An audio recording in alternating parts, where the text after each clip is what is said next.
UDA! UDA! Hebu nione mikono ya UDA, hebu nione mikono ya UDA. Wananchi wa Garsen, nyinyi ndio munaamua siasa ya Tana River, kwa sababu nyinyi muko na watu 46,000. Sema ndio. Na nyinyi mkiamua Ruto anaingia, Ruto ataingia hataingia.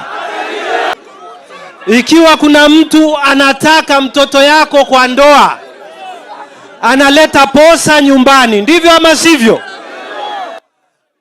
Katika wale presidential candidate, yule ameleta posa hapa Tana River ni nani? Nataka sijasikia nani ameleta posa? Nani ameleta posa? Tumekubali posa hiyo ama la?